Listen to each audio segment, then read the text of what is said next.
My life be like, yeah. My life be like, yeah. Yeah. My life be like, yeah. My life be like times like these that make you say, yeah. Lord, if you see me, please come my way. From Baton Rouge, Louisiana, please welcome Peter Mata.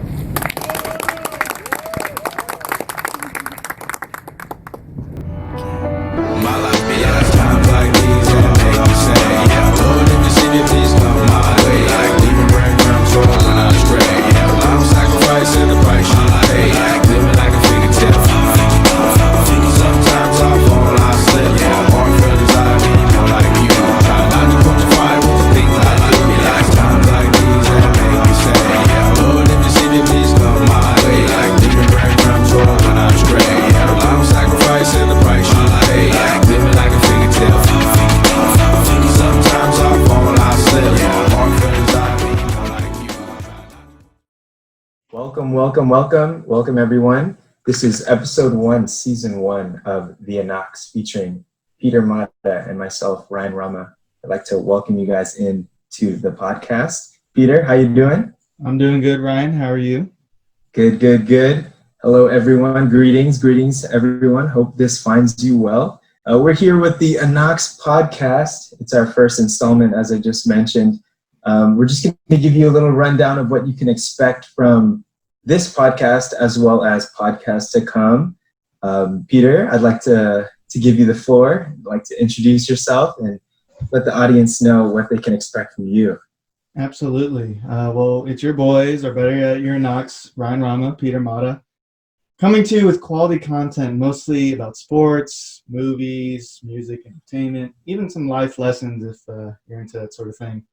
But to give a little background on us, Ryan and I are cousins through our mom's side. He's from California, I'm from Louisiana. And for those of you who don't know what Anaks means, it means children in Tagalog, which is the Filipino language. And we are both Filipino Americans. Ryan here even has some Cambodian in him with his dad's side. And we were both called Anaks by our parents, aunties, uncles. And one day Ryan here made it our famous saying or running joke, and he started calling all of us cousins Anaks. And it sort of just stuck. And to be honest, it's a rallying cry for us now. And that's true. It's kind of who we are at heart. In terms of background for me, like I said, I'm from Louisiana. I'm a graduate from LSU twice over. And I love sports. I love entertainment and music, movies, what have you. And I'm just happy to be here to talk to you all about it. Now, I'd like to turn it over to Mr. Ryan Rama. Let's see what he has. Thank you, Peter. That was beautiful. And yes, that's right. The Anaks. Anaks, something that just came across my mind as something that we can go off of and unite us, all of the Anaks, 15 Anaks, one Lola, one Lolo, which means grandparents, grandma and grandpa. And I mean, it's something that we just kind of grabbed it by the horns and said, hey, this is what you guys are going to call us. This is what we're going to call each other then. And so multiple ways of saying Anak. There's the way of just saying it as it is spelled, Anak. But how we say it, and as Peter just mentioned, it can be a rallying cry as well. Anak! Or Anak! Or Anak! It can be said in many variations, but at the same time, it's supposed to just be a way of expressing ourselves. So that's something that we're going to do here on the podcast, and we're going to just do that, express ourselves. We're going to talk a lot about sports. We're going to talk a lot about music, entertainment, and as Peter just mentioned, if you're into it, some life lessons. And I think that's the key thing here. We're just going to be expressing ourselves in this space, in this capacity. But Peter and I are cousins that, have that chemistry already, and we have that openness. And we also have that passion with sports, with entertainment, just to talk about those things. And we hope you guys enjoy. But yeah, that's just a little rundown of what you can expect here at the Anaks Podcast.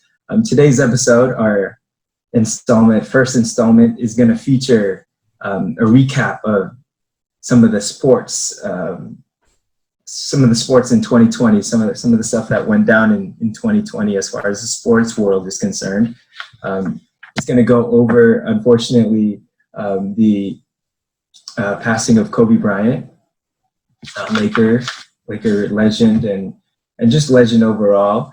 We're going to talk about COVID-19 and all the effects that it has had on the sports world.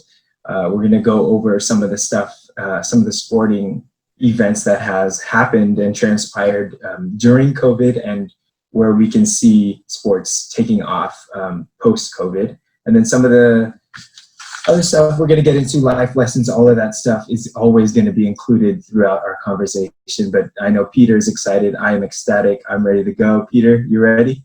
I'm ready to go, man. These are conversations that we have anyway, but we just decided to record and let y'all in, let y'all have a little backseat, a little last dance sort of deal. This is our first dance, but yeah, this is gonna be great. I hope you all enjoy it. Hope you enjoy our personalities. If you don't, leave us a comment. I don't care. I'd like to hear it. Honestly, I'd like the feedback. But yeah, this is gonna be a fun time, and can't wait. So I think we'll jump pretty much right into the first sporting event, huh? Right? We'll dive right in. 2020 started with the LSU Tigers, Peter's alma mater. Go Tigers. The national championship game in New Orleans, Louisiana. They beat Clemson 42-25. Clemson was the reigning national champion. They were also 15-0 going into the game. Peter, what's your take on the game? And then we'll go into their overall season. Right. So we'll go into this segment called First Impressions, our first thoughts, first reactions of any topic that we go into. So my first impressions going into it, I mean, look, Clemson was the defending champs. And the big thing was that we didn't really know who they played against, during the regular season. They went undefeated. That's awesome. That's never something that you should undersell. But who did they play against? So they were a little not really battle tested during the season. But again, you still have to respect them because they're defending champs. They defeated Alabama in the previous national championship game. It was pretty much the same team returning, same quarterback, same coach, everything like that. So I mean, there's a slight unknown. I know they were defending champs, but there was a slight unknown, really, of how LSU would face them. In comes LSU, this team that's had a dream season, absolute dream season, something that fans just dream about in terms of, like, going through the SEC. You defeat everyone in your path. You really do it in a convincing manner. And you beat Alabama. That's a big thing down here in Baton Rouge, Louisiana, is beating Alabama. And it actually happened in such an emotional way. So, gain some confidence, and then obviously you win the SEC, your SEC championship against Georgia. You demolish Oklahoma at halftime. At halftime, everyone was leaving, basically. So, the thing is, the first impression is this is going to be an interesting matchup. I mean, but one of those things as an LSU fan, and like I said, I graduated twice, so there might be a little bias on my end and perhaps even on your end. We went to just a little thing on the side. We did go to LSU game this year against Arkansas, and it was quite a time. You should have called the cops, because that was a beatdown. My goodness. My goodness. All right, Peter, I'll let you go. Yeah. I mean, it was a great time, great game, and we got a little few too many drinks under us, but we'll maybe talk about that in another podcast. But LSU was just riding high, and honestly, as a fan going into the game, my first impression was like, we got this. I honestly thought it was going to be pretty much that score, 42-25. Mm-hmm. Maybe not quite the game that we starting off slow and whatnot, but I had a feeling it was going to be a double-digit win in the end. So that was my first impression. So what do you think, Mr. Rama? A lot of similarities with my first impression of the game. I was also watching it. I was watching it with the Anaks Miles. So he had a football background take on some of the plays that were going on. But I know early Clemson was pinning us deep on a couple of our drives to start off. I know Joe Burrow, I think it was the first play actually He had that 40-yard bomb to Moss, but then it was called back, I think, for the holding call. But we got off to a slow start, something that we're not used to seeing them do, especially this season. But I think right when we got ready and right when we got our wheels going, it showed all year. Once you get Joe Burrow and that offense rolling and Joe Brady calling the plays, it's going to be unstoppable. Mm-hmm. And I like how you brought up the point with Clemson. I mean, the ACC was pretty much a cakewalk for them this year. I mean, no challenges whatsoever. They did beat Ohio State in the semifinal. But LSU as a whole, I mean, they beat 7 top 10 teams this year, and that alone, I mean, puts them in a category that's a very short list of teams, and to beat 7 teams top 10, I mean, that's unheard of, especially in today's day and age. But yeah, going back to the game, I think Joe Burrow just showed, true confidence. I mean, his story alone, how he transferred to Ohio State, and even last year, I mean, it wasn't storybook as far as how it wanted to unfold. But I think, Joe Burrow is going to go down as one of the best, or if not the best, college football quarterback season of all time. I know Cam Newton had a great season in 2011 with the Auburn Tigers, but absolutely speechless as far as some of the throws that he was making, the confidence. And 42-25, I wasn't as confident as you, Peter. I know you just mentioned that you knew that they were going to win by double digits. I was thinking it was going to be anywhere from a 4 to 7 point game. I knew it was going to be close just because Dabo Swinney and his boys are experienced. They've been in that stage, but we saw it all year. LSU was just going off that explosive offense. And I'm going to give a little hot take here. So we have a first impression, what we just did. We also have another segment called a hot take. And so I'm going to give you guys a hot take right now. TBH. So a TBH, and my TBH is going to be that LSU 2019 football team is the greatest football team of all time. That's my TBH. And I'm going to stand by it.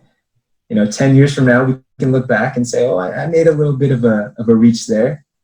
But I think the facts support it. I mean, like I just mentioned, they beat 7 top 10 teams. 7. You go to Tuscaloosa, you put up 46 against Nick Saban. I mean, that says it itself.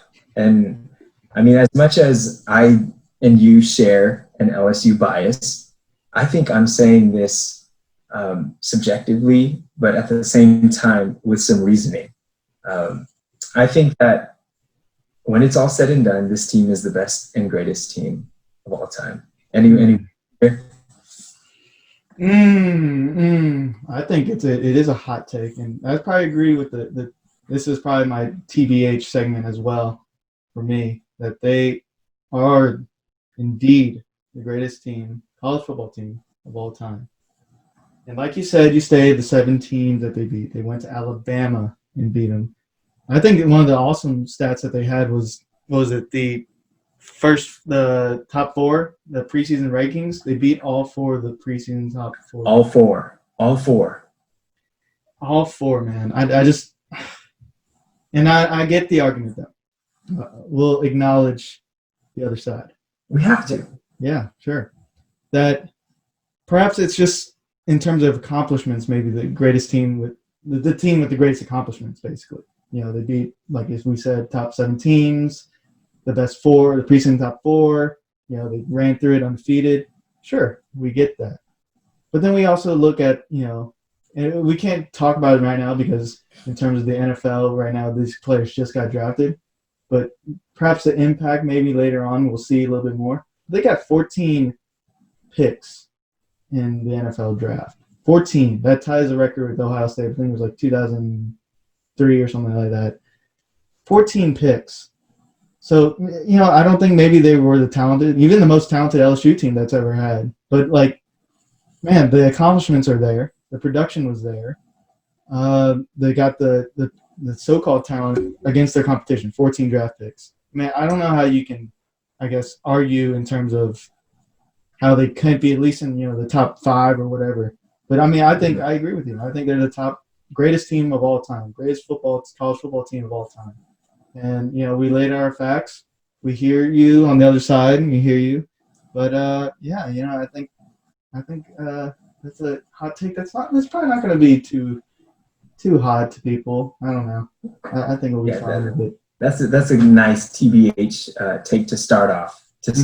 Off here with season 1, episode 1. That's a nice little TBH start pack. Put something on the grill, Put it on the griddle, let it simmer a little bit. But yeah, like you said, it's not that hard of a take, just because I know that a lot of people in the sports world are recognizing that is the case. I mean, a lot of people have come out and said that, man, this team might as well be the greatest of all time. So it's not something that is new, and it's not something that has just been said from us, but it's something that is up for debate for sure. I know that there's a lot of people out there that are willing to debate, but like Peter said, if you don't agree, I mean, we'll be happy to hear your side and your take on it.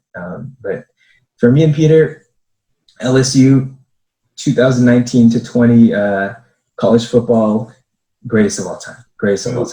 So we'll leave it at that. I know Peter had mentioned that we did go to a LSU football game this year. I went down to Baton Rouge, Louisiana, and got to enjoy myself at my very first LSU game. So maybe we'll have another segment or episode where we just talk about some story times, and we'll go over a little bit in detail in what Peter meant when we had a little bit too much to drink. But I'll just leave it at that. Tigers, 2019 to 20 college football champions, baby. So, I mean, that in itself was a great start to the year. But unfortunately, a couple of weeks later on January 26th, we got some very heart-shattering, heartbreaking news coming out of Southern California area in Kobe Bryant's death. I'd like Peter to share. Peter isn't a Laker fan. I am, so I'd like him to share first, but kind of his initial reaction to finding out and just some of the details coming from his perspective on the tragedy. Yeah, it's my first impressions of it is it's unbelievable. It's crazy. It can't be true. Even though I wasn't even a bandwagoner, LA fan or anyone who loves the Lakers. When I heard it, I was, with my girlfriend and we were at the mall, and she kind of just, mentioned it on her, like, Kobe Bryant died in a helicopter crash. And, your mind can never be prepared to hear things like that. And it was like, that can't be true. And, it's like, my girlfriend said it, so it definitely can't be true.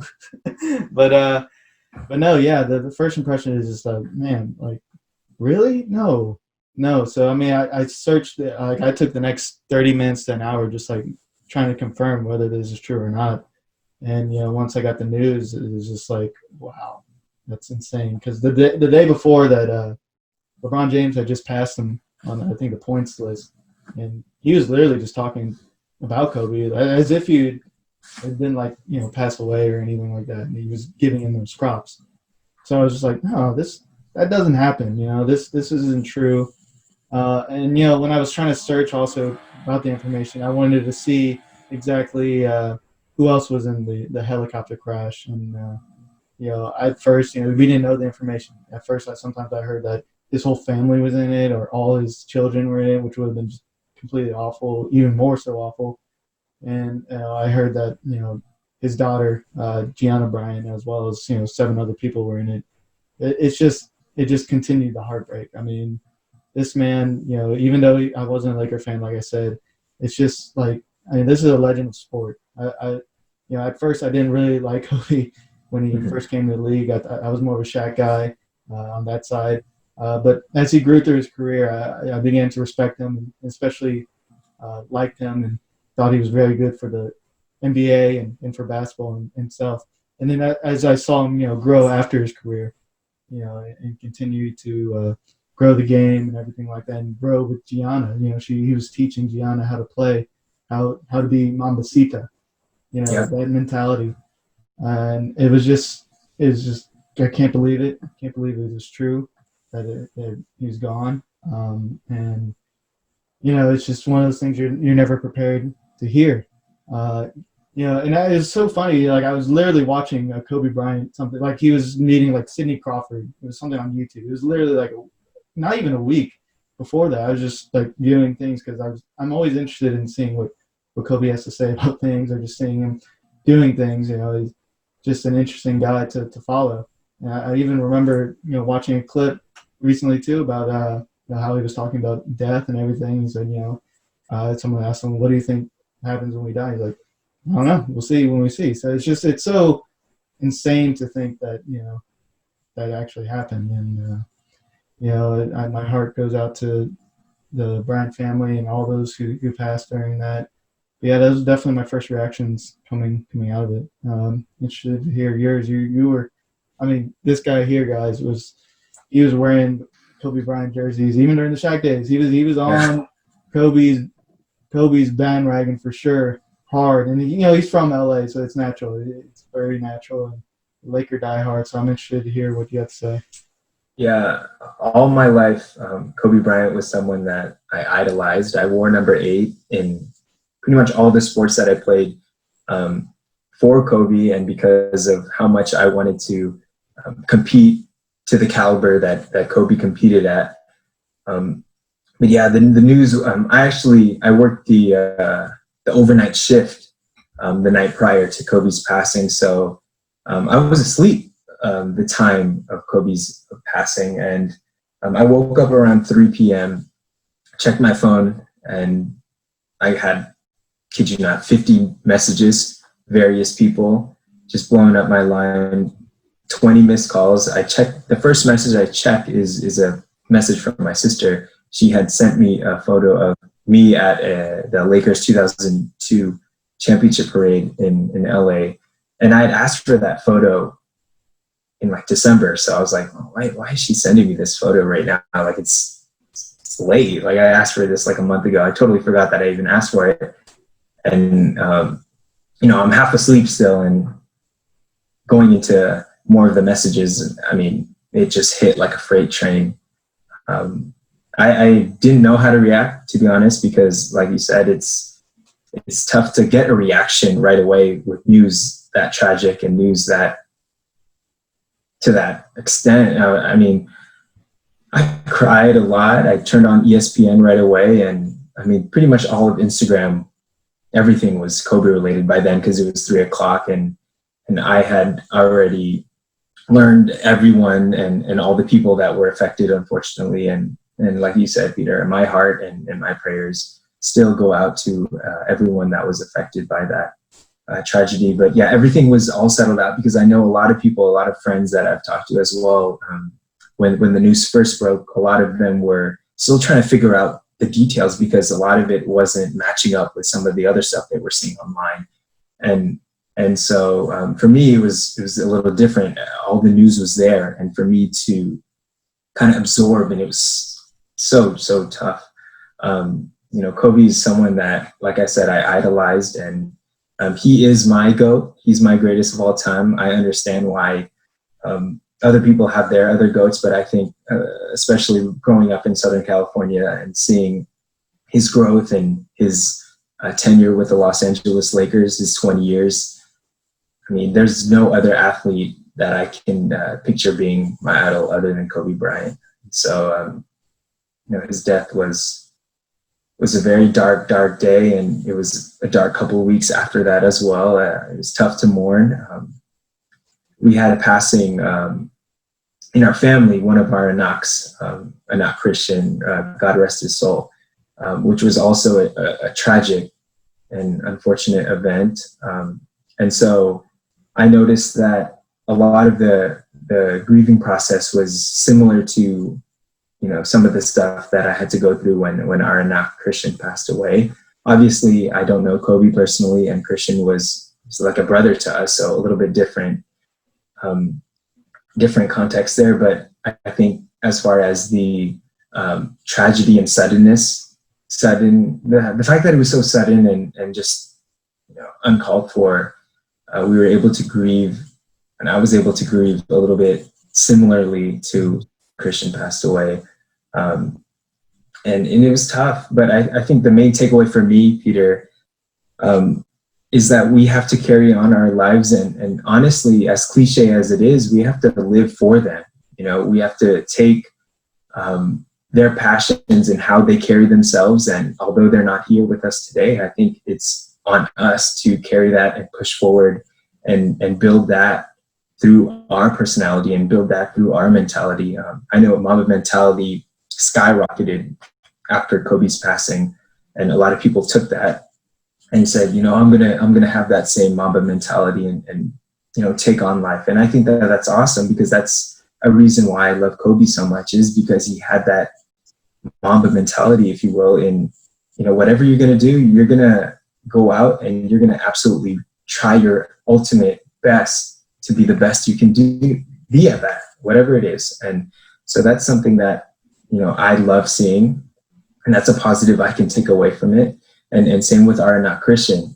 He's someone that is super passionate about all of his interests, whether it be being a son of God, practicing religion, whether it be music and expressing himself through that, whether it be just working hard every single day. I think that that's something that every day I think about Christian, and I want to work hard. I want to be the best I can be. And similar to Kobe, same thing. If you want to wake up at 5 a.m. to get a nice little workout in, no one's stopping you but yourself.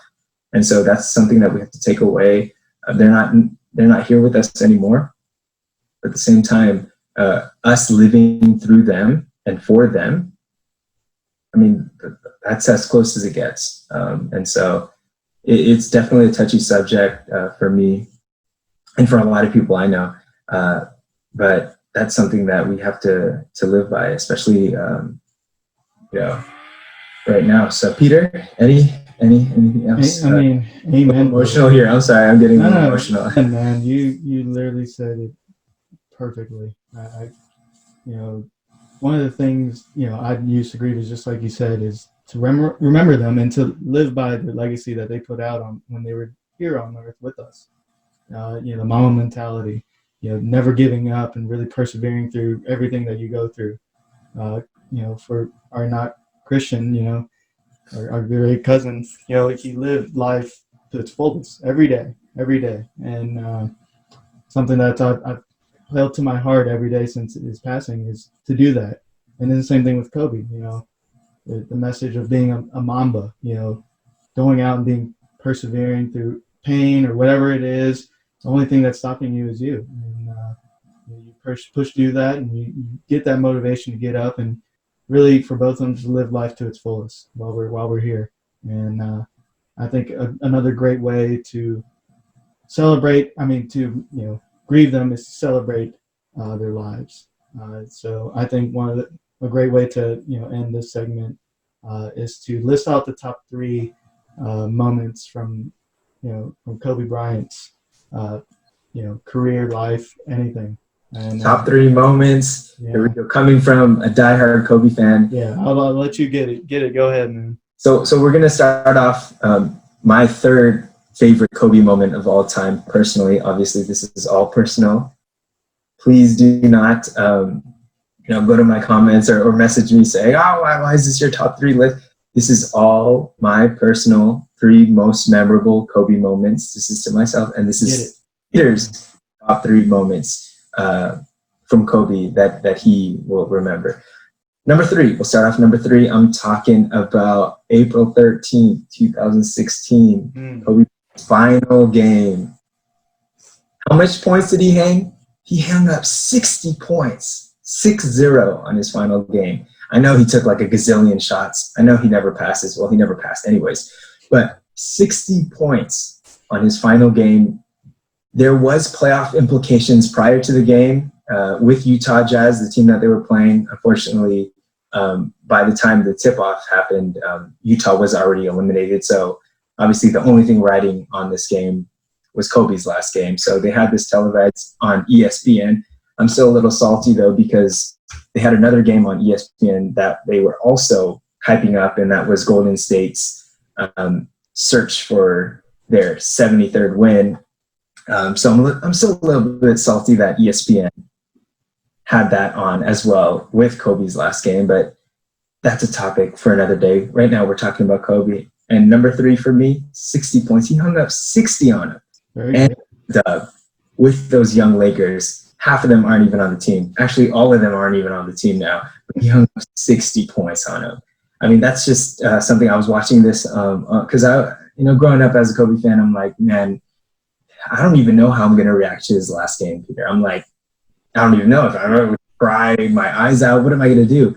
And I think that game, 60 points, I mean, I was sitting on my couch speechless. I mean, I didn't cry. I literally just was soaking it all in. And obviously now reflecting on it, I mean, it was such a beautiful moment to kind of end his career, especially with the Lakers, the team that he played his whole 20-year career with. But yeah, that's my number 3 moment, top 3 Kobe moment. Number 3, 60 points, final game. Peter, what's your number 3? Number 3. Interesting. I do have that in my list, but that's not my number 3 one. My number 3 is actually Kobe to Shaq versus Portland in 2000.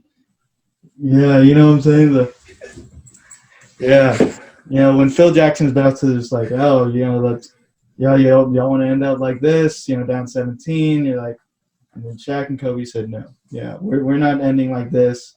We're too good to end like this, basically. And it's basically because it was the first time they kind of broke through together. And we all know now with Shaq and Kobe, they're both alpha males. I'm sure even then their egos were clashing together. And it was just a beautiful moment between two guys kind of put aside their ego and really kind of cap off that win. I don't know. I think they were like up by 4 or 5 then, and then they just kind of just like, boom, put a thing. It was just a beautiful moment. And I know it wasn't even the championship game, but it was kind of being battle tested sort of deal. They've been through a 7-game series. They just came back from down whatever it was, double digits in the fourth quarter to Portland. So I'm sure going into the championship series, they were just riding high and said, "We got this." So that's my number 3. I think it was a beautiful moment because it was kind of a maturing moment for Kobe and Shaq to break through. So let's get to number 2. Number 2 for me, and Peter, that was a great one. It didn't make my list, but it's a great one. It's a great one. Number 2 for me, buzzer beater versus the 2006 Phoenix Suns first round playoff. Kobe. It was actually 2 buzzer beaters. First one was off of a steal to tie it up. To send it to overtime, Kobe Bryant hit a nice little floater bank shot over Raja Bell, send it to overtime. And then in overtime, we all know the play. Jump ball. Kobe Bryant takes the ball. I mean, Mike Breen, but just an absolute dagger of a call. Kobe Bryant pulls up from the elbow. Bang! Iconic shot, as you just did, Peter. Kobe pulling his jersey. I mean, that's number 2 for me. And that's my favorite Kobe buzzer beater of all time. Okay, I feel that. Why did he do? By the way, I never knew why he did that little move. Why was that? Actually, I don't know. That's me for not knowing. I mean, as an 11-year-old boy, seeing that, I was just geeked beyond compare. And even though that series didn't end, I think that just is my favorite buzzer beater of all time. That was Kobe's best year of all time as far as just overall play. We had a terrible team that year. We had those were the Smush Parker days. And I say is that those 2 words and all Laker fans and everyone can attest to those days. But I mean, just as far as the clutchness of that shot, of both shots actually, and it was against Phoenix, who I absolutely hated at the time. I mean, nothing against Steve Nash, but I just didn't like this. I mean, I didn't like Dan and Tony. I mean, I just didn't like any of them. And so for us to hit that shot at the moment, it's just something that I remember, it may not be Kobe's best buzzer beater, like when it's all said and done or when people talk about it, but it's my favorite. And you just add the Mike Breen call, and that just is it's just a sprinkling on top. It's just iconic for me, and that's just something whenever I think of a Kobe buzzer beater, and whenever I was practicing in the front of my yard, I was always practicing that play: dribble up, elbow jumper, boom, did the whole jersey tug, all of that. So that's number 2 for me. Number 2 for you, Peter. That's a beautiful moment, man. It's not in my list, but it probably is my favorite buzzer beater of his. I mean, that was so iconic. Even though I'm not a Laker fan, I'd still replay it. I look it up on YouTube just because it's so iconic. So my number 2 is actually just the game itself. I don't know if it was that season. Was it? I think it was the 05-06 season. His last season is number 8. He got 81 points against the Toronto Raptors. I think it was 05-06, 06 January. And he just put 81 points up on the board. I just remember like the next day seeing like the highlights of like him shooting free throws, and it said 79 points, and I was like, what the hell just happened? What am I watching like a video game here? And then you see the highlights of him just burying shot after shot against defenders. And people always criticize Kobe for not passing, and maybe that was like his prime moment in which he really didn't pass it, like you said, the Smush Parker days and whatnot. But man, 81 points is still hard to get. I don't care if you're selfish or whatever. You still have to make the shots. So 81 points is that's something that defines who Kobe is, actually, kind of, for the haters and the lovers. 81 points is something that's they can never take away on that. It was that second on all time to Wilt Chamberlain. Never in my day did I think someone would even get close to that. Technically, he's not really that close, but still, 19 points is still if it went to overtime, maybe he would have gotten it. Maybe. So 81 points is absurd, and honestly, I don't even know if we'll see. Well, I don't want to say that. I think Devin Booker got 70, I think, a couple seasons ago against the Celtics, but in a loss, though. And I think that we need to emphasize also it's a win. 81 win. Yeah, in a win as well. Yeah, I think the thing is, it has to be a close game. It has to be like Klay Thompson, in a close game, or Steph Curry, where they're just hot and it's just keep going.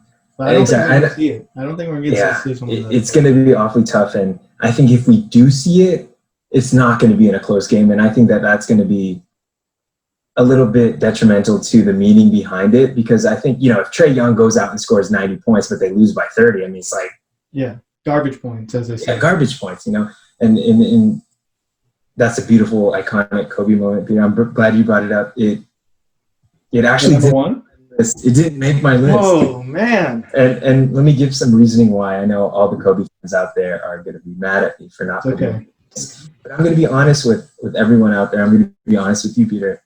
It didn't make my list because I didn't watch the game live, and so it would be a disservice to everyone and to myself for not putting it on the list. Because I think if indeed I did watch it live, for sure this would be one, if not two. But I think just because I didn't get to witness it live right in front of me, I think that is a little bit of a takeaway. Because everything else on my list, I got to watch just organically happen before my eyes. This one, the 81 points, I mean, this is probably Kobe's most recognizable moment on the basketball court. Yeah, I mean, but I think 81, that's just that, like you said, Peter, I don't think it's going to get touched. Similar to Wilt's, I don't think it's going to get touched. So this brings me to my number 1. Again, Lakers might get mad at me for this. Shoot, I might get mad at myself. No, I'm not going to get mad at myself because this is my list. And this is my most memorable. Fun fact, not really fun, but this is a fact about my list. I don't have any of Kobe's championships on my list. I don't have any Laker championships on my list. Yeah, I think that's fair because I guess I have the Portland one, but I couldn't think of a memorable moment in the final, like a Michael Jordan moment, I guess you would say. Yeah. In the finals that was sticks out. But go ahead. Laker fans are going to get mad at me for this. I Hell, I'm mad at me for this. But I didn't watch Game 7 of the 2010 NBA Finals against Boston live. All right, I'm going to let that marinate to all the listeners, to you, Peter. I didn't watch it live, and I'm going to tell you why. I'm not upset about it. I'm kind of upset about it. But I didn't watch it live because that summer I was in Cambodia. Obviously, Cambodia has a time difference. I didn't get to watch the game live. I'm mad about it because of obviously what happened, but obviously I'm not mad about it because I got to visit the beautiful country of Cambodia where my father is from, where my father was born. And I had a great time there, but I didn't get to watch the game live. How I found out about the Lakers winning the 2010 championship? My mom's first generation iPad. I pulled it up using the hotel's Wi-Fi, and I saw Kobe holding both the Larry O'Brien and the Bill Russell MVP trophy. And I said, fuck yeah. But I didn't get to watch it live. And I'm mad about that. I really am. But at the same time, like I just mentioned, under the circumstances, I couldn't watch it live. None of Kobe's championships made my top 3 list. Number 1 for me, Kobe Bryant hits 2 free throws with a torn Achilles. That's number 1 for me. Interesting. I mean, a lot of people may disagree with that, but that's just me. I think, that shot of him shooting the 2 free throws with the torn Achilles, I mean, that's a compilation of Kobe and who he was. You see all these pictures of Kobe playing injured, and he played through so many injuries throughout his career. I take that moment of him making the 2 free throws in a wash year too. That year we were supposed to be good. We had Steve Nash, we had Dwight Howard. But we sucked that year. Like, let's just be honest. We were terrible that year. Yeah. Not straight booty. Straight booty. A little booty. We were booty. A little booty. But even though with all that, I think just the moment itself, I'm just taking that moment of Kobe walking back out there, hitting 2 free throws. That just, for me, that's what sticks in my mind when I think of Kobe Bryant.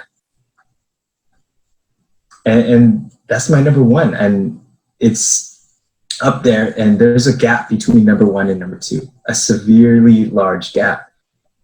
And that may be wild to a lot of people. That may be a TBH, but that's my TBH. And Kobe Bryant's my favorite of all time. That's my number 1. I'd like to hear yours, Peter. Interesting. That is very – I mean, I was thinking about that one too. I don't know if I could put it in my list because I don't know. There's so many iconic moments other than that one, but I do get what you're saying. And I also get what you're saying in terms of you can't get to witness some of the things, so it doesn't resonate as much. It's not organic as when you do watch it. That one's interesting. I mean, I think that is a top Kobe, probably a top 10 for sure for anyone's list. To kind of just that Mamba mentality as we've been talking about. But I think I go to a different Mamba mentality in just what you mentioned in your third one, which was the 60-point game to end his career. 60 of them. 60 of them. But yeah, man, I mean, shoot, to end your career like that. I mean, I know, like we said, he shot it, I don't know, like 50 times. It was like 22 for 47 or something like that. Something ridiculous. But, like, you still have to hit the shots. They were down, 10 or so with, like, half the quarter left. And you know, I remember, just like you were saying, that Golden State was on. I kind of was interested in seeing whether they're going to get the 73rd win. I mean, this is Kobe Bryant. This is a legend of the game. This is his last game. And, you know, once I started, you know, it looked like Golden State had it in hand. I was like, yeah, I'm probably going to win it. I kind of turned to Kobe.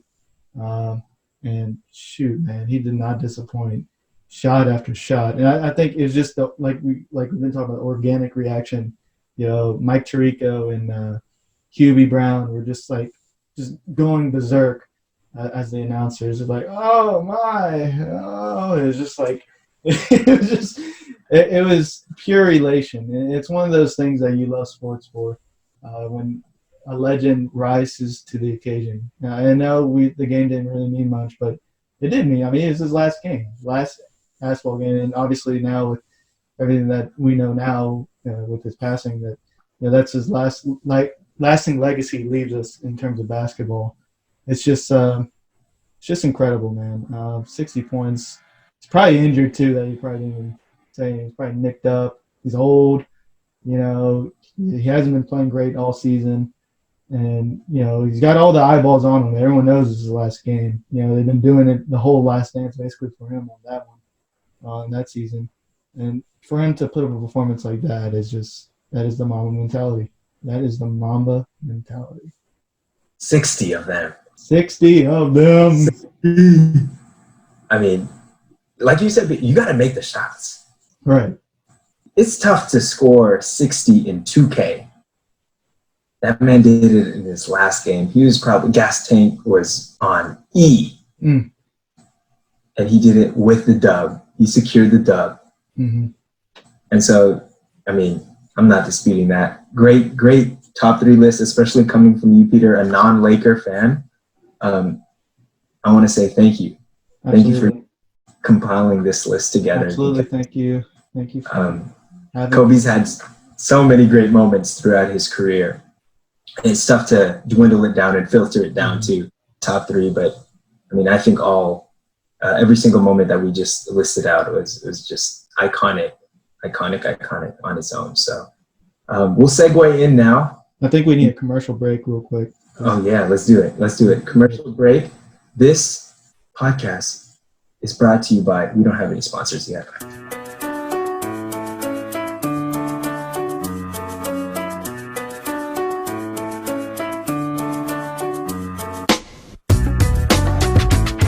Welcome back from our commercial break. We're going to segue into another topic, obviously in 2020, recapping this year, the COVID-19 situation. Yeah. Tricky stuff. Yeah, this is part of the unfortunate downhills so far of the 2020 sports year. So, you know, just to list a little everything out and how it went down, I think really where it began was, I believe, like March 11th. That was the Rudy Gobert situation. So during that game, it was the Oklahoma City Thunder versus the Utah Jazz. And there was just scattered reports out that, you know, there's something going on in the locker room, that, you know, players were getting tested or something. And then the report obviously got out that Rudy Gobert, the center for Utah Jazz, contracted, you know, COVID-19. And this night was already crazy. There was already some, you know, some comments made by, you know, already leading up to the thing was, we were going to play with fans. I mean, people were still kind of digesting the thought on that. And, you know, right when that happened, you know, I don't know, maybe an hour or so, if that, later, the NBA says, after tonight, the things are suspended. Everything is suspended. The season's suspended till further notice. So it escalated quickly, as they say, and went from the Rudy Gobert situation, suspending the NBA season, to no March Madness. I think that was like the next day. No March Madness, no college basketball. PJ Tour, I think it might have been a few days after, but they had one round of, you know, their Players Championship, and they canceled it. They had one round, and then they basically canceled mid-tournament and said, we're going to suspend the season. Pretty much same thing like the NBA and March Madness. Everything. We're going to suspend the season. Baseball hasn't even, you know, had an opening day, and they're, like, you know, they're revving out spring training and everything. They can't even have an opening day. You know, everything shut down, as you all know. Everything paused. Local sports, everything has been put on a pause, and that's sort of kind of where we're at. But we'll get more into that later. So yeah, that's pretty much the landscape from the COVID-19, the layout of the land as it happened. I want to get your first impressions, Mr. Ryan Rama, when you, I guess, starting with the Rudy Gobert, and then as everything escalated, what your thoughts are. Yeah, I mean, the Rudy Gobert situation, I mean, it's going to be, I think, looked at that as the pivotal situation in what kind of started the domino effect. Ground zero. Exactly. That's ground zero right there from the Frenchman. But Rudy Gobert, I mean, right when we heard that, I mean, they canceled the game like literally within a 10-minute time frame. Mm-hmm. You know, and then from then on, I know that there was a couple of games playing simultaneously as the information was being given out, and those games finished, and those were the last games that were played till this day. But then, yeah, like you mentioned, Peter, I think canceling March Madness, because for me, even at first when there was speculation that March Madness might not even have any fans, that in itself was already, whoa, I can't even imagine this happening. Like, can you imagine a college basketball, I mean, March Madness alone with no fans? Like, that literally rips out all the energy that college basketball has. I mean, college basketball, I mean, alone, March Madness is the college basketball season to many people. Mm-hmm. I like to follow college basketball as a whole because I like seeing those players that potentially are NBA draft prospects and how they kind of flourish, whether it's a one and done or a person that's on their third or fourth year. But yeah, it was very shocking, very, very shocking. I remember I was watching also because that was the tournament week as far as the conference tournament week. So they had like the ACC tournament, SEC tournament. You know, there was teams warming up, and these games were getting canceled literally moments before tip-off. And so that in itself was magnifying. And for me, I was like, I mean, NBA's canceled, college basketball is canceled, and it just escalated throughout the whole world to all the soccer leagues being canceled or postponed. I mentioned to you, Peter, earlier off the show that the European 2020 championships was set to start in a couple of days, actually, which happens every 4 years. It's like a European World Cup where all the European teams that qualify, they have a tournament there. It's just in Europe, though.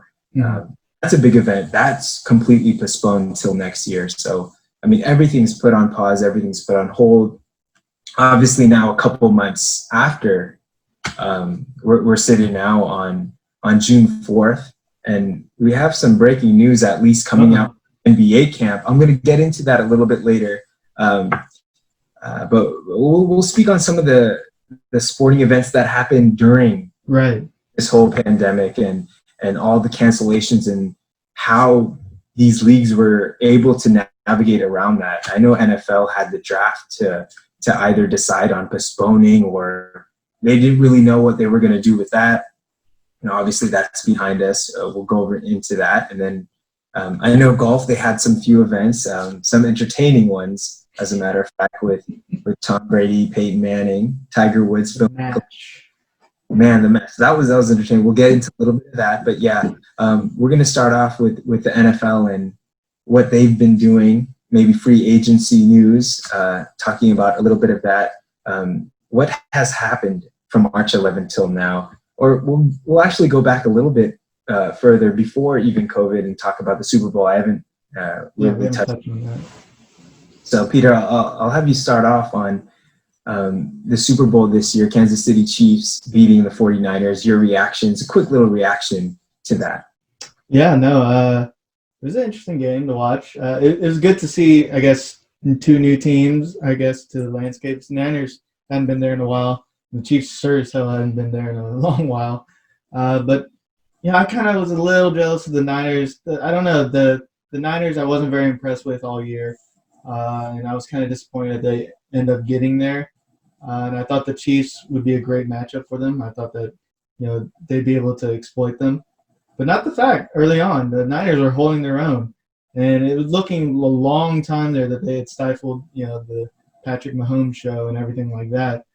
But then finally, I was kind of cheering more for the Chiefs there. And they finally turned it on. Patrick Mahomes really turned on his talent. One thing with him over his early in his career is something is like, he doesn't grind out games very well. When things aren't going right, when he's on his rhythm, he doesn't grind out games. But, this playoff push really showed that he can. They came back from about in every game, I think. Yeah, every game they came from behind and won. So I was ecstatic. It's one of those things where you're glad to see true talent just rise up to the occasion and actually, take it. And he rightfully so. He's basically what John Elway looks like back in the day, just slinging that pigskin all the way around, zipping it. It was to Tyreek Hill. So I was excited to see them win, and I was excited to see Andy Reid win. Man, it's been 20 years or so, 30 years he's been in the league. That's the big boy. The Kool-Aid man. Hawaiian shirt legend. Oh yeah. Yeah, no, I'd love seeing Andy Reid win. I was just happy for him. And that's actually got to be sweeter for him to get that win now that later in his career. It's probably sweeter, and I'm glad to see it. What were your thoughts? I know you're living in Burlingame and San Francisco. People were hyped. Oh man, they were hyped. To say that they were hyped would be a tremendous understatement. Peter, I enjoyed your take on that. It was a great take. Thank you. But I'm a little different. You were happy for the Chiefs. Don't get me wrong, I was happy for the Chiefs, but I was even more happier that the Niners lost. And I'm a resident of the San Francisco Bay Area. Let me tell you why. You're going to do them like that, huh? Yeah, I'm going to do them like that. And props goes out to the Chiefs. They played very well. Do I think that they were the best team all year? No, they weren't. But I think when the time happened, when the plays were there to be made, they made the plays. And I can't take anything away from that. They were down 24 to the Texans, came back. I mean, this is the NFL we're talking about.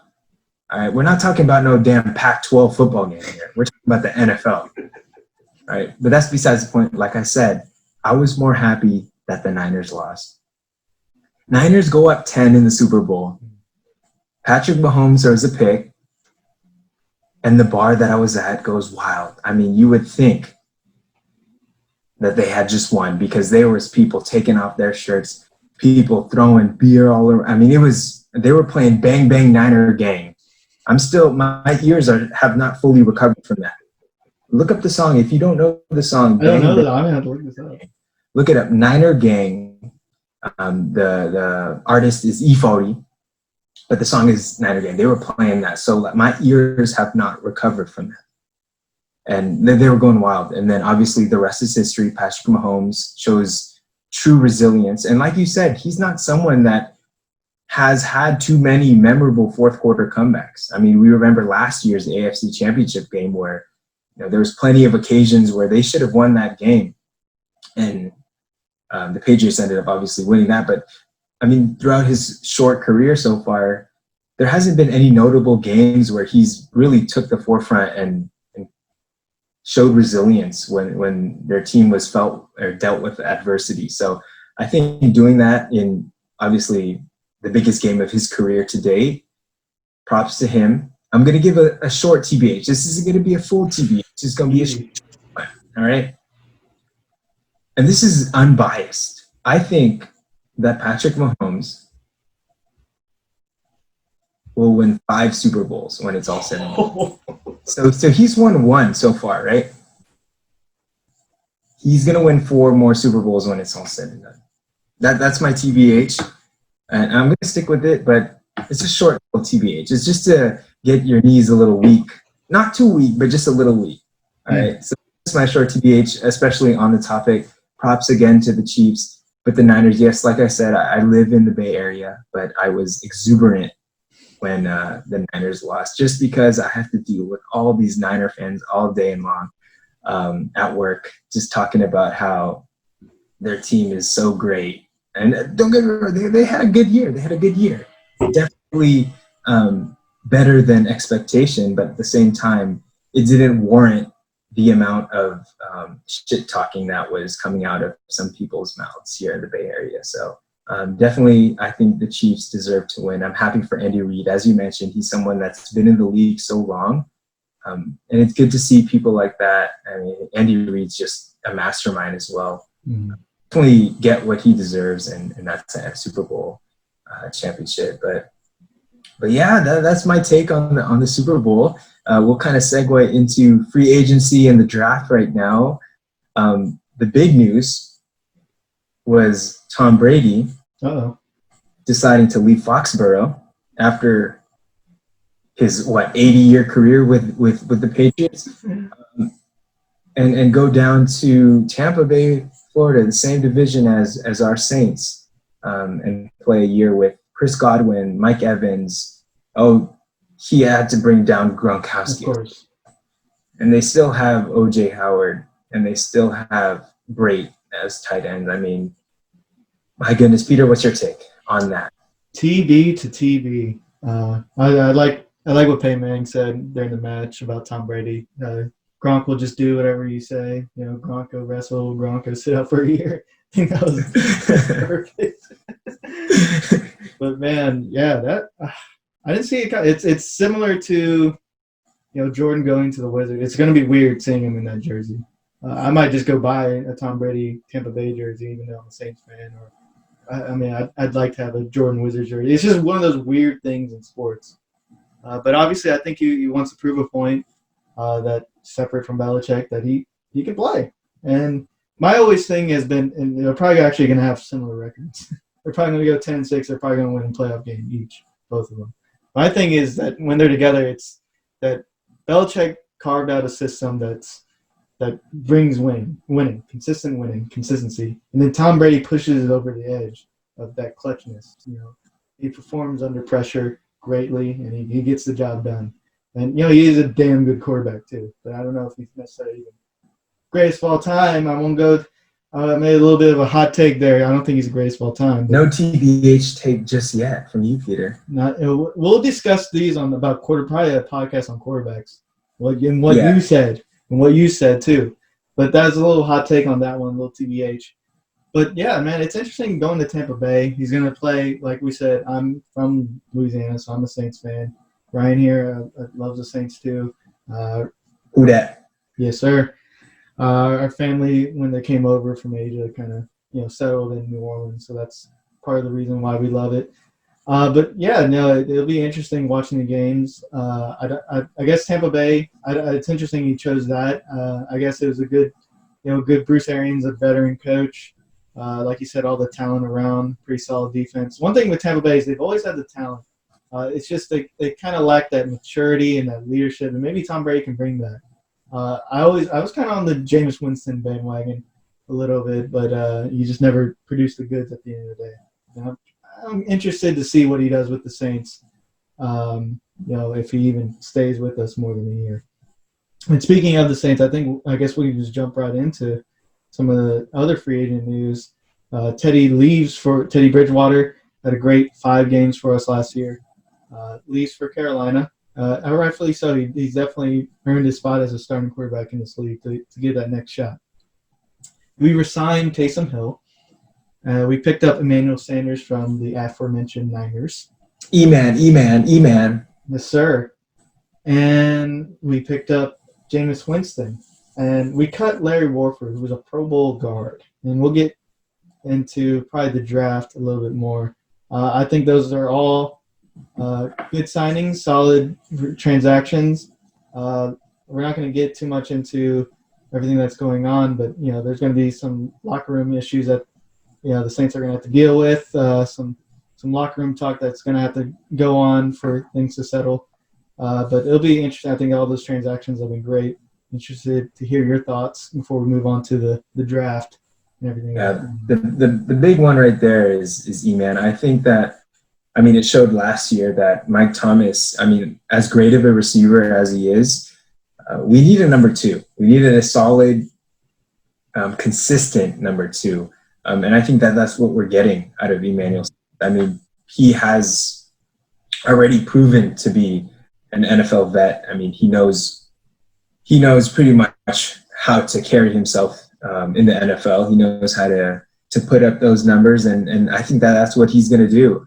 That's going to be big for us, and defenses are going to be troubled by that 1-2 punch right there. And then, of course, we still have Jared Cook, so he emerged last year as a dependable asset for Drew, and I think that it's going to continue as that, especially adding E-Man, and then Jameis. That's just kind of the unknown. I feel like he's going to be the unknown this year. What's really going to happen with him and his playing career post this year too as well, because it is just a 1-year contract. But he said it himself. He's going to be in a room full of quarterback knowledge, and so quarterbacks, I think he said exactly hard. And so if anything, this year maybe it might be a year of reflect for him, and it may benefit him in the long run as well. And whether we keep him or not, I mean, Jameis is someone that obviously the talent is always there. I mean, you saw it all the way back to his Florida State days.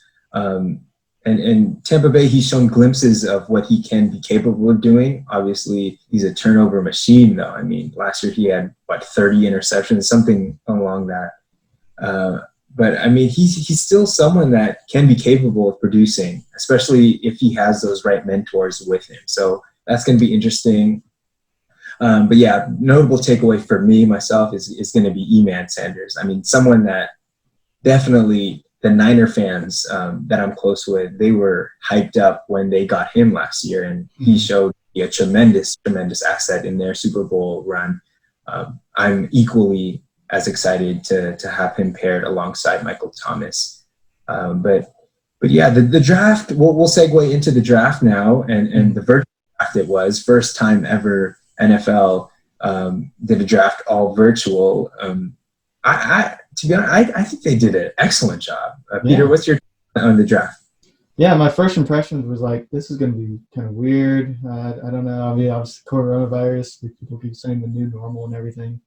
And I thought it was just, this is going to be weird. It's something I've never seen before. Might be a little awkward. You're going to have cameras in people's houses, and, they're probably not going to get the reaction they want because, the crowd, the event, the environment kind of makes the draft when those players get all emotional there. So it might not be, quite the same thing. But actually, like I said, and it's kind of a TBH, is that it went well. It actually was very successful. I mean, maybe we were just starving for some content or anything sports, but I thought it went well. I mean, I watched it through probably 3 or 4 rounds, and I never really watched the draft too much. But, I watched it because I guess I was starved for some content and some sports, and they did a really good job for what they had in very short notice. It's too bad. I think if they had the NFL draft at Las Vegas like they were going to have, it would have been an awesome sight. But it is what it is, and I thought it went well for what they had. And Joe Burrow going number 1, 14 LSU. Number 1. Just a little input there. Oh, we had to input that. Don't forget. I mean, there was a moment where I was like, are they only allowed to draft LSU players? Because, I mean, they were just going left and right. A shocker to me in the first round, I'll speak in regards to how I think the NFL handled the draft in a second, but on the topic of LSU, Clyde Edwards-Helaire going to the Chiefs at the back end of the first round. I mean, I was sitting there and I was like, shit. Like, he wasn't even projected to be the first running back chosen. Right. And then obviously going to the Chiefs in that system, I mean, that's absolutely the perfect system for someone like to go to. I mean, we saw him live. We've seen him the past few years at LSU, and just to see his dynamic, explosive running back abilities, I mean, I'm excited to see him. I'm excited to see all the LSU players that got drafted this year develop into NFL talent. And, of course, number 1, like you mentioned, Joe Burrow, sitting in between his parents in his humble house of in Cincinnati. I mean, that was just great to see. And yeah, on the topic of the draft, I mean, they handled it excellent. I mean, there were hardly any flaws regarding it. And as a consumer, as someone that loves the NFL, I mean, I was entertained throughout the whole. I didn't watch like the back end of like the 4, 5, 6 draft rounds, but I did watch the first few rounds, and it was entertainment. I mean, I would take that maybe. I know that people love going to the drafts. To be fortunate enough to actually experience the draft. I know this year was supposed to be in Vegas, but I mean, that was entertaining. I mean, got to see everyone in the confines of their own probably childhood homes with family. The coach's little den, like they had seeing the masterminds in own spaces. I know Cliff Kingsbury has a palatial estate out there in Arizona, man. I was like, I was about to call his straight out of a movie. Like, what are you doing, Ryan Gosling? Yeah.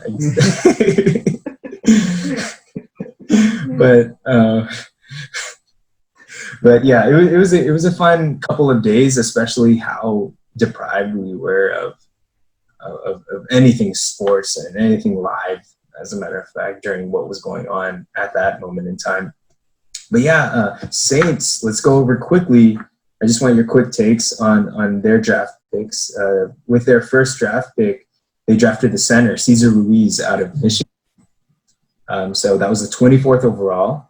And then they drafted, in the third round, Zach Bond out of Wisconsin. He's a linebacker. And then they drafted a tight end, Adam Chapman out of Dayton, Ohio, 105 overall. And then in the seventh round, QB, they drafted Tommy Stevens of Mississippi State at 240th overall. So they only had 4 draft picks. But quick take, Peter, on your reaction to the Saints draft. Yeah, it was interesting. Like we just mentioned, Larry Warford, Pro Bowl guard, we cut. It was after the draft, but we saw the reason why. They have some sort of future for Mr. Ruiz. Was it Ruiz? Yep, Cesar Ruiz. Cesar Ruiz, big dude from Michigan, I believe. I think he's gonna enjoy the food down here in New Orleans. So I mean, I'm hoping for good things. I think they have a plan for him. They're probably wanting to go a little cheaper. Probably they didn't want to pay Larry Warford, is probably what it was. But the Saints, the big thing about them the past few years is just finishing. And assuming everything gets back to somewhat normal from to what it was in the past few years, they don't really need much. They don't need much to get over the edge. It's about finishing. It's about maybe having another playmaker, which they already addressed with Emmanuel Sanders. It's really they just needed to add a few pieces here and there to maybe stick it all together, glue it all together. And I always trust Mickey Loomis and Sean Payne with finding good talent, so long as they keep everything together. But yeah, I mean, I think it was a successful draft overall. I wanted Justin Jefferson as a receiver. He was right there, but Minnesota went and grabbed him. But it is what it is. I thought it was a good draft. What do you think? I'm on the same boat as you here. I think that even prior to the draft, I think the Saints roster, as shown in the past few years, they're already capable of making a Super Bowl run. They already have the pieces there. If any of these players that we just drafted can be complementary pieces at best, I mean, we're already in position to make a deep run. And I hope that's exactly what we do. The big thing is our free agent moves. I think, like I mentioned earlier, getting Emmanuel Sanders, that's going to be huge. Mm-hmm. If any of these young players, I know Cesar Ruiz is highly, highly talked about in the Big Ten. So a lot of people from the Big Ten, they were saying, he's a solid offensive lineman. So he can do a lot. He can produce a lot right off the jump for us. And Zach Bond also from the Big Ten. So we'll see. We'll really see what's in store. It was a fun draft. A lot of wide receivers coming out early. I know this was a wide receiver heavy draft, and I know Justin Jefferson would have been perfect to complement. So, I mean, can you imagine that? Justin Jefferson, Emmanuel Sanders, and Mike Thomas. I wanted it. Jefferson. Oh, goodness me. Don't get me all excited now, Peter. Don't. Easy. Pour yourself a glass. All right, calm down. But yeah, I mean, wide receiver heavy draft. I mean, you're going to see wide receivers from this draft, become studs right off the gate. I mean, to start off with like Jerry Jeudy and Ruggs and all those players that I hated watching. CeeDee Lamb. They're great. They're going to be great NFL wide receivers, and then Justin Jefferson. I know. Thankfully, we still have Jamar Chase for next year, but it's going to be I'll say top 10 pick for sure next year. Absolutely. If he has the same caliber year as he did this year. But just seeing those wide receivers go off the board, I mean, I'm someone that, plays wide receiver in my very free time, very, very, very nonchalantly, not competitively. Can't guard Rye. Yeah, can't guard Rye. I mean, just seeing all those wide receivers fly off the board, it would definitely been nice for the Saints to pick up one of them just because of how deep this draft was. But I can't say that I'm not happy about how the draft ended. Like we both mentioned, I think that the Saints were ready for a Super Bowl run, and we have the team to do it. It's all about doing it now. So I think it's a good time to move to more content during good old COVID-19 that was released a little earlier because of the pandemic. The Last Dance. Curious to hear your take on it. So The Last Dance was a 10-part documentary on Michael Jordan, basically Michael Jordan's time with the Bulls, but it definitely focused on the behind the scenes of the 1998 season, hence the name Last Dance is the last time that team was all together. Phil Jackson, Scottie Pippen, Rodman, and Jordan. And yeah, it was a really interesting series. I'm interested to hear your take, Mr. Rama. Yeah, I mean, the series in itself, 10-part series every Sunday. They released 2 episodes, and I was locked in. Obviously, no sports going on, and having that on Sunday was something to look forward to. And for me, someone that didn't get to experience Michael Jordan, live ever, I don't really count the Wizard years, even though he did play on the Wizards. I think my biggest takeaway was just seeing the intenseness of Michael Jordan and seeing how much accountability he had on his teammates, how much drive he had within himself over the littlest of things. I mean, man, you tell the man one thing and he's going to take it like you're offending him. So he go out and drop 50 on you. I mean, just that mindset was just so fascinating to watch, and seeing how polarizing he was as a figure outside of even the basketball world.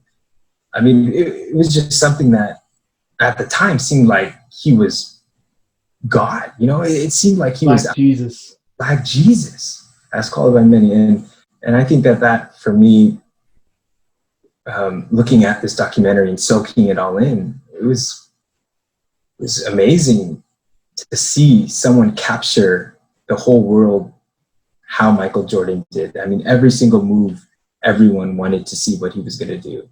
Even his baseball things. I mean, as comedic as some people make it, I mean, the man literally retired during the prime of his career to play baseball, something that at the moment he had passion for. Mm-hmm. And just seeing that throughout, I mean, yes, there's a lot of similarities between him and Kobe that I do see. Mm-hmm. A lot of people post this after The Last Dance. The LeBron Jordan debate reignited, and it sparked to a whole nother level, something that we've never seen before. But I can say, just from a basketball standpoint, LeBron may be the most gifted as far as all around play, but I think as far as a competitor and championships, I mean, Michael Jordan is the greatest ever to do it when it comes to championships, because he went 6-0. I know people can bring up Bill Russell. Man, everyone else in the league was like 6-1, and Bill Russell and Will Chamberlain were just towering over people. Bill Russell obviously just had the better team. Nothing against any of those players. But I think that when it comes to just winning, I mean, Michael Jordan, I mean, just the accountability he had on his teammates, and his teammates, there were probably days where his teammates just absolutely was like, fuck this guy. Right. But at the same time, they mentioned it too. At the end of the day, he just wanted to win. And as a competitor myself, appreciate people like Michael Jordan, because there are not many people that come around with that mindset. And Michael Jordan just showed it again and again, especially to people that didn't get to witness him live, like I myself, see his greatness. And I was just in awe. That's all I gotta say. I was just in awe. Very well put, sir. Pretty Peter? Pretty similar thoughts. It's just, my dad talks about he was a big basketball fan, and the Philippine basketball is huge over there. And he remember just watching. He got to watch Michael Jordan in Madison Square Garden in the 80s. I'm sure that was a sight. And he tells about just how dynamic he was, and just he's his GOAT. And that's a TBH that you certainly put out there, and it's a TBH that I certainly support. That Michael Jordan is the GOAT of basketball. And we can leave it right there and perhaps have a discussion for another pod on another day. But in terms of The Last Dance, I thoroughly enjoy watching it. I'm always fascinated by Psycho Jordan equaling the best Jordan. But yeah, man, just it didn't really tell us anything that we didn't know. Maybe, yeah, we already know that Jordan's hard on his teammates and that he's all about winning. But just to see it even more, so just a little bit more bits and pieces, get in his world during his time with the Bulls and especially that last season. It was so cool to see. It was really cool to see a generational, not only basketball athlete of our time to go through what he's gone through with eyes on him. I think one of the episodes had followed him around just on a normal game day. He's a rock star. He's literally got people every which way he turns. There's going to be people. And to be able to kind of deal with it, as gracefully as he did. I mean, I know people say, behind the scenes, maybe he wasn't so great of a guy. Maybe if he was in the social media era, they wouldn't be so great. But to deal with it and the savviness in which he did makes him probably the GOAT in terms of dealing with the media too. He's just a fascinating guy. And like you said, when you're a competitor like we are, that we've played sports, you even understand things like him going to baseball and him wanting to achieve things like that. And it was just awesome to watch. We got some great memes on it where he's watching, Gary Payton and laughing and everything. I had no problem with love. Things like that. And, just the behind the scenes, the little security guard doing the little, they're playing a little game. Gambler, huh? Yeah, a little bit of a gambler. Loves his golf. I support that. I love my golf. So it's great to see him golf. And I gamble a little too much on golfing, but shoot, man, just to take it all in and see the GOAT just doing what he does, on a daily basis, just fascinating stuff. Man, I was waiting for episode 11 and 12 the following Sunday. I was waiting for the Wizards Jordan and then the Charlotte Nets owner. The practices of being a Charlotte owner. Going entire Thomas. Yeah, it was a great series and it's something that we all needed as sports fans, exactly, during this time. But all in all, amazing series, The Last Dance. I mean, who knows which figures that we're going to see have this sort of documentary post their career, because, I mean, the fact that it was a 20-year gap between the release of this and his retirement, I mean, that in itself was already polarizing and captured the audience, because it's like, dang, this is 20 years of footage that pretty much went without anybody talking about or discussing. I know the pizza incident, whether true or not true. I mean, some of those stuff, I mean, it was just all around entertaining. And exactly. We needed it. And we needed it. Probably needed for the match too. I think it's a good segue to go to. Oh yeah. Match. I don't know if you watch it too much. I know you caught the highlights, but that was good stuff to watch during this time when we just need some sort of good content to watch as a sports fan. Yeah, Peter, I'll let you get a quick little rundown of the match for those of you who didn't watch, and just kind of give them a highlight commentary on what went down. I didn't watch it. I watched the highlights, but I know you, Peter, as a golf fanatic as you are, passionate about the sport. Green jacket, master winner. I'd like you to just talk about it quickly for those of you who didn't get the opportunity to watch what kind of went down, some of the fun jokes that were going on during. Yeah.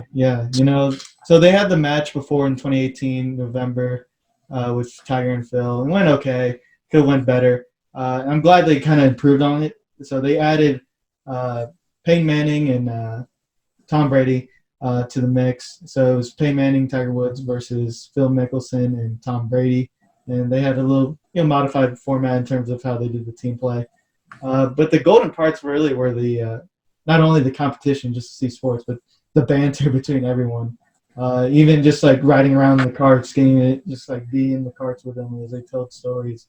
And obviously people were talking about Tom Brady's just, his so-called 10 handicap. And, he really, I don't think he's played in a long time. I mean, I know, Charles Barkley was saying he's played, but man, he was pretty awful. And I can speak for myself as a golfer that he was not doing very well at all. But the beautiful part of it is that, everyone's shitting on you and you just show the competitor of Tom Brady. Everyone's shitting on him. And on the seventh hole, he pulls it out from 150 yards, and right when Charles Barkley's talking shit about golf to him, and he's like, you get stuck on that, Chuck. It was just a great moment. Everyone just had contributed to great success. Tiger played well, had a few jabs, and he was a little quiet, but he let his game do the talking. Peyton Manning, gosh, that dude's a comedian. Commercials, obviously. He really should be a great broadcaster if he really wanted to get into it. It's like, I'm not wearing red and black. I'm not going to give Kirby Smart the fuel to the fire.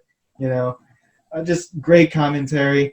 Phil Mickelson, just great, shit talker, just bullshitter in general. He's like, he drove the green. He's like, I took a little off of that. I think it might be a little long, but yeah, I like how Phil talks. Like, he talks so chill and nonchalant, but like his punchlines delivered. It makes it all the more better because he talks. And it was a perfect moment. And then he drove the green, and then Tom Brady makes the putt to as their teammates, and they do a little air five, and it's just like, what the hell are y'all doing? Just like, this is just so absurd, and to be able to just watch some good, fun, positive content for a good reason too. Raising $20 million for COVID-19 relief. It was just an all-around smashing success. Everything that needed to go right for it to be good entertainment rent white, and I think we got some people who don't watch golf to get into it, so that's always good in terms of, I'm a golfer. I want people to play as much as possible. I'm an advocate for the game, so really. So my question then, Peter, for you is, as much as a success this one was, who would you like to see on the match 3 then? Well, it depends, because this one was a lot about the eyeballs you want to grab. So you want to grab Peyton Manning and Tom Brady. They're going to grab the eyeballs from, Those are household names. Yeah. And obviously Tiger and Phil are household names even for golfers, especially Tiger. I think, because they're good golfers. I've seen Steph Curry play and Tony Romo. If you want to kind of grab from the NBA and NFL and then have Tiger and Phil also be there, I think that would be a great success. I've heard Sergio Garcia and Drew Brees, since they're kind of family, that might be a good success, just because, they might cause a little controversy with everything. So maybe that'd be a great success. But yeah, I think just the players that I named would be awesome to see, just to get out of their element, just in the banter that I talked about, just to have them all collide together and see what happens. Because we love that. Yep, we love that. As sports fans, I mean, as much as we enjoy the fans there present and getting that environment and energy there, also there's a beauty in hearing the actual competitors talk and see their dialogue between each other, because that's something that we don't really get to hear that often unless it's a player that's wired up, whatever the case may be. But yeah, hearing them banter and especially in the manner that they did in the match, it was definitely entertainment at its finest. I had a great time watching the highlights of it, but thank you, Peter, for running that down. Absolutely. Now into the NBA and how they're back. So their hiatus and break from all that is going on. Is this the Ion moment of the pod? This may be the Ion moment. And for those, this is our first episode, so we're kind of throwing some new segments at you. So we have the TBH segment, obviously, that's what seems to be my favorite segment, is the hot take action. We have the first impressions segment, and that's obviously when we just give a rundown of our first impressions of a certain topic. We have the TBH one, the hot takes, and then now we have the Ayun moment. Ayun. So what does Ayun mean in Tagalog, in Filipino? Ayun is basically, it just means there. It just means there in Tagalog. But, like as we've been called Anaks by our aunts, uncles, and all our Filipino relatives, they also say Ayun when like something surprising or something happens. They're like, Ayun, Ayun. And, obviously we made it a running joke like we did with Anaks. And so anything that kind of just catches us by surprise, we have to say Ayun. And, and particularly in this case, we're going to talk about it in terms of impressive moments that have happened, whether it be over the year, in this case, the podcast. So the young moment of the podcast would probably be Mr. Ryan Rama, if you do. Yes, it's the NBA coming back. So obviously it's long awaited. A lot of NBA and sports fans have been dying for this moment to happen again, but the NBA is back. I'm going to read something just published by ESPN, Mr. Woj himself. So I'm going to read it. Bear with me. This is per ESPN. Under the plan, 13 Western Conference teams and 9 Eastern Conference teams will play 8 regular season seeding games, a possible play-in tournament for the 8th seed, and playoffs at the Walt Disney World Resort. The top 16 teams in the Eastern and Western conferences will be joined by teams currently within 6 games of 8th place in the 2 conferences: New Orleans, Portland, San Antonio, Sacramento, Phoenix, and Washington. Hence the 13 Western and 9 Eastern. The play-in tournament will include the number 8 and number 9 teams in the conference. If the 9th seed finishes the regular season within 4 games of the 8th, in that case, the number 9 seed would need to beat the number 8 seed twice to earn the playoff berth, while the number 8 would need 1 win from the potential 2 games. The NBA said the season resuming is contingent on an agreement with the Walt Disney World. Well, obviously now we know that it's true. Teams will begin training in Orlando starting July 9th and 11th, so in a little bit over a month's time. Mm-hmm. The league will also offer dates between July 31st to October 12th. So the season, given that, or barring the case of a Game 7 NBA Finals, the latest it could absolutely play is October 12th.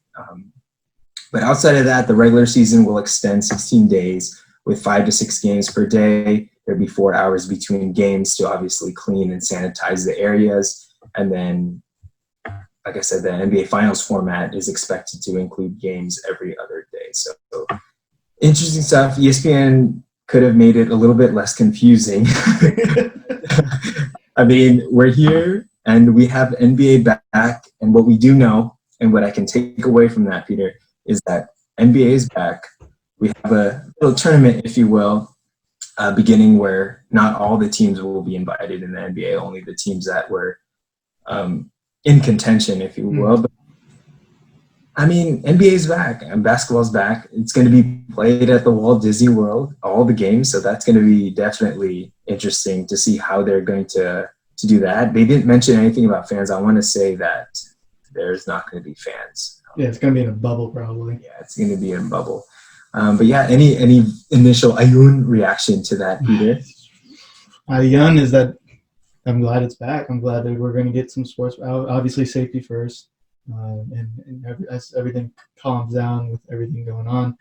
Ayun is that sports are coming back. Something that we all enjoy as sports fans is this live competition. I understand it pretty well for the most part what's going on. I think it's as fair as it gets in terms of what we had. You get warm-up games essentially for everyone. You get a chance for those teams that were outside looking in, the chance to, kind of play themselves in, while also not completely taking those 8 seeds out of it. I think it's going to be interesting. That's obviously a completely new system that's never been done before, but it's better than nothing. And I know you as a Laker fan are just happy to get this season going. As me, I'm a New Orleans Pelican fan. I'm happy to at least get a chance to see the team again and perhaps make the playoffs. Who knows if they're going to get it. They were riding high with Zion coming back. So I'm excited to see it.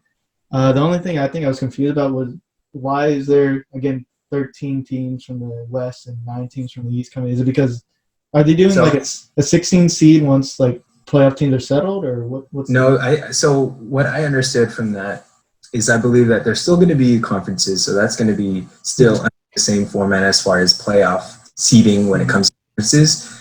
However, I think that the reason why there's only 9 Eastern Conference teams was because the teams that are past the 9th seed in the Eastern Conference, they were too far away from that 8th to even be in contention. So I forgot what that number was, but I think you had to be within 6 games reach of that 8th. even be. I mean, that's a lot of rope, you know. Yeah, that's true. So hence then only 9, and then the 13 obviously conference was a little bit more competitive this year. So I think that it's going to be interesting for sure. I know the Laker fans and myself included, we were very excited about this season and how it was progressing, and then having it come to a halt was a little bit frustrating and disappointing. But at the same time, we have NBA back, and we can't be happier with that than no NBA at all. So we'll see where it goes. I'm definitely rooting for the Pelicans as well, because they've been one of the more exciting teams to watch. Zion coming back after his injury and meshing with the team. I mean, they're a very exciting team to watch. And so I'm rooting for you guys. Hope you guys make the tourney, because, I mean, who knows how it's going to be. I want to see a couple of people come out of quarantine looking heftier than well, we'll see. Hopefully Zion hasn't been having too much Popeyes and everything like that. I love him, man. But no, I've heard he's been working out, so and he's a God-gifted athlete, so I think it'll be fun. I'm excited. I'm absolutely excited to see them play again, man. It's been too long, and obviously safety first, but it's been too long. Safety is always, I mean, for the foreseeable future is going to be the forefront of all sporting events. So I think the NBA definitely has this landscaped out to the point where they know that safety and hygiene is going to be priority number one before even any ball is tipped. So I think that's very good to see that the NBA is finally making moves, and we're going to get it back. I know July 31st, a little bit still a ways away. They really pushed it. They're pushing it. Stiff-armed it as much as they could. Yeah. They got it done, and we're getting sports back. So, I mean, it's going to definitely feel weird them playing all in one area. I know that they do summer leagues like that, so it's going to maybe have that summer league feel, especially it running through the summer. That feel, but kind of like how we were talking about it earlier. I think I might enjoy the rawness of it too. The fact that we hear the players play, and hopefully they do that, because I know that in soccer, as soccer has just resumed in Europe, I know the German soccer league, the Bundesliga, they have no fans, right? But during the games, they actually have the songs that the fans would chant. So they have that same energy. I mean, exactly. If you close your eyes, you would think that there's, tens of thousands of people, but they have that booming in. So you can't hear really any of the banter. So, I mean, I think it would be nice if the NBA just kept it quiet and you got to hear. It's going to be a different viewing experience for sure. I kind of enjoy it just for a change, just to see what happens. Yeah, it's obviously going to be different, so might as well embrace the difference, I guess. Embrace it, yeah. I mean, we got to be happy with what we get at the end of the day, because we're getting something. I mean, of course, there's always going to be something to complain about, especially as fans. But at the end of the day, I'm happy that NBA is coming back. Yeah. Hope that the Lakers can remain in the form that they were in prior to the shutdown. But I know it's going to take some time to mesh and that chemistry to get to where it was at. But we'll see. It's going to be very exciting to have at least NBA back. I know MLB is still fiddling their thumbs around right now. Right. But last time I heard was 122 games or something like that. And they don't know how they're going to pay the players, laying off minor league players. So I don't know. I don't even keep up with baseball that much, but sports fan, just curious what your thoughts are on that. I mean, I feel that baseball, I mean, they should have been back already. That's just my honest opinion. This is not a TBH. This is not a hot take. I'm just expressing myself right now in a space where I feel that the baseball commissioner and I feel like they should have worked out something already. Even given the fact that baseball in itself is a sport that is already distance itself, right? Distance already. There's not any measures that need to be taken severely to the point where you need to change the whole game of baseball. I mean, basketball, you're touching the same ball. You're putting body on body. Yeah, you're putting on body on body. I know baseball, you're touching the same ball as well, but you're such spaced out on the baseball diamond and on the whole field that I think that something should have already been worked out, but that's for them to handle. And so as a sports consumer, as a fan, we're just seeing what they have to do from here on out. But NBA is back, so it's something. It's a start. NBA is back. Golf is going to be back, I think, in a week or so. Nice. Those 4 events are not going to have fans. I think one event's actually going to happen at the same place, like back-to-back weeks. So that's kind of weird, but it is what it is. The AKA new normal. Keeps the new normal. Yeah, that's right. Just have anything back. It's going to be good for everyone to have something positive to view and some good content to look at. But I think we pretty much covered all of the events in 2020 sports. It's been really awesome to talk with you, man. Yeah, you're my boy, my cousin. You're my knock. You're my knock, Peter. I'm happy to get this thing started, and I hope people enjoy it, and I hope they leave comments, good, bad, ugly. It doesn't matter. I'll read it all. I might not respond to it all, but I'll read it all and like it. I just started an Instagram page, so it's just for this reason, just so I can spread the word on this. So, yeah. What's your IG, Peter? Shout out your IG one time. Let the viewers. Doesn't Mata 24/7, and that's all one. That's 247 all together. That's Doesn't Mata all together. No apostrophe, no space, all together. If you want to shout out your Insta, your socials, let the people know. Oh, you got it. Well, first off, to all you guys, please follow Peter. His takes are always going to be on point to Peter. I just want to say it's been a pleasure talking with you on this first installment, episode 1, season 1. A lot that was discussed, but we also have a lot to discuss as far as we can see in the sports landscape and entertainment landscape as a whole. But yes, if you want to find me on any of the social medias, Instagram would be your best bet. My Instagram can be found at RYAN, so Ryan, RAMAA. So it's just my name, RYAN.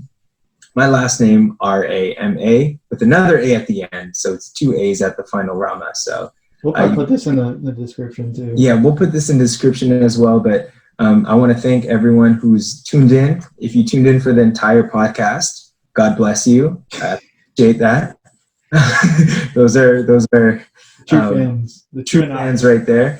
For those that only tuned in for a segment or 20 minutes, we also thank you very much. And we'd love feedback, as Peter mentioned, because we are very new to this podcast game, but we just want to have an avenue to express ourselves in this light. And me and Peter definitely enjoy it, and we are very open to feedback as well. But yeah, this has wrapped up season 1, episode 1, sports podcast 2020 edition. The Anaks. Yeah. Thank you, Peter. Thank you. Absolutely. Pleasure. Y'all be We'll good. see you all next time. Y'all be safe. Yes, sir. Yes, sir, ski.